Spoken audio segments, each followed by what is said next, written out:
Aujourd'hui, j'entends partout les gens crier Rwanda, Rwanda, Rwanda. Mais le Rwanda n'a rien fait. Le Rwanda est un pays frère et ami. Nous ne devons pas introduire dans nos cerveaux une mauvaise culture, la xénophobie, de chasser les autres. On a besoin des Rwandais, on a besoin des Congolais. Nous devons cultiver l'esprit de l'amour entre nous, les peuples africains. Nous devons nous aimer. Regardez l'exemple des États-Unis. C'est un ensemble de plusieurs nations, plusieurs cultures, plusieurs ethnies, plusieurs races qui vivent ensemble. Et voilà le développement. Nous avons besoin d'un Congo uni. Je ne suis pas contre la présence des Rwandais. Moi, personnellement, je ne suis pas contre la présence des Rwandais au Congo.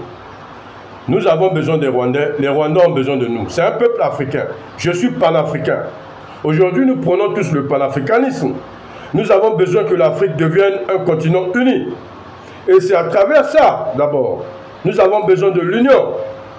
On ne doit pas chasser les Rwandais.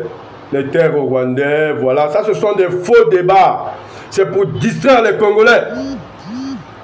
Nous avons besoin des Rwandais, les Rwandais ont besoin de nous. Nous avons besoin de tous les peuples africains. Nous avons des Ouest-Africains qui se sont installés au Congo depuis des décennies, qui achètent les terres, qui ont des maisons, qui ont construit des domaines. Mais pourquoi vous ne parlez pas d'abord d'eux? Vous parlez des Rwandais. Les Rwandais ont quoi au Congo? Arrêtez avec ces faux débats. Le premier débat ici, c'est l'amélioration des conditions de vie des Congolais. C'est ce qui nous concerne. C'est le Congo. D'abord le Congo. Je remarque maintenant sur les réseaux sociaux des faux opposants, ceux qui se disent opposants, qui ont reçu l'argent du pouvoir de Sassou Nguesso.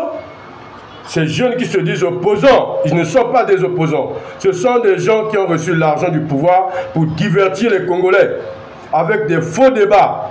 Des journalistes qui sont financés par le pouvoir, qui sont là à créer des faux débats pour divertir les Congolais.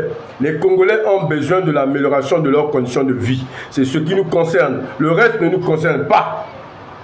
Les Congolais ont besoin de ça. Le Congolais a trop souffert. Pendant 40 ans de pouvoir, le pillage des ressources naturelles de notre pays, les détournements de fonds, la corruption, l'impunité, l'injustice. Nous avons besoin de changement, c'est ce qui nous concerne. Il ne faut pas venir nous embrouiller avec les débats sur les terres des Rwandais, je ne sais pas quoi, les terres. Ça ne nous concerne pas, ça. Si un Rwandais pense qu'il doit venir au Congo investir de l'argent pour faire de l'agriculture, il n'y a pas de problème. Ça ne nous concerne pas. Ce qui nous concerne, c'est l'amélioration des conditions de vie des Congolais. C'est ce qui nous concerne. Alors je demande aux Congolais d'être vigilants. Soyez vigilants. Ne vous laissez pas distraire par des discours qui n'ont ni tête ni queue. Sur les Rwandais, on crée en vous les sentiments xénophobes. On réveille en vous des esprits. Vous savez que le Congo-Brazzaville a beaucoup souffert. Les guerres du tribalisme, des guerres ethniques. Nous ne devons plus revenir vers ces esprits faibles, ces basses mentalités. Nous avons besoin de changement de mentalité. Nous voulons aller vers l'avenir, l'épanouissement des peuples, l'union des peuples, les Africains en particulier, le panafricanisme, l'amour. C'est ce que les Congolais doivent partager avec leurs frères africains. Cherchons d'abord, nous devons chercher à améliorer nos conditions avec les colonisateurs. Voilà ce qui nous ont pillés. Voilà ce qui pille la richesse de l'Afrique. La France, les États-Unis, toutes ces grandes puissances qui viennent s'installer en Afrique pour piller nos richesses. Commençons d'abord à mettre en place des partenariats gagnants-gagnants avec ces pays. Nous n'avons pas non plus besoin de chasser les Français. Nous n'avons pas non plus besoin de chasser les Américains.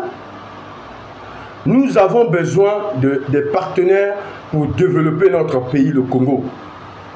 Nous devons mettre en place des partenariats gagnants-gagnants. Alors, mes chers compatriotes, soyez vigilants.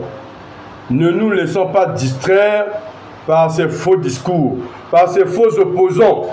Ces jeunes qui sont payés aujourd'hui pour devenir des faux opposants, pour distraire l'opinion. On les connaît. Nous avons des informations sûres. Nous connaissons aujourd'hui, tout est clair. Il n'y a plus rien à cacher. Nous sommes à l'ère du verseau maintenant. C'est l'heure de la vérité. Et 2024, c'est l'année de la jeunesse, l'année de la vérité. Les jeunes vont dire la vérité. Nous allons dénoncer les injustices sociales pour aboutir au changement dans notre pays.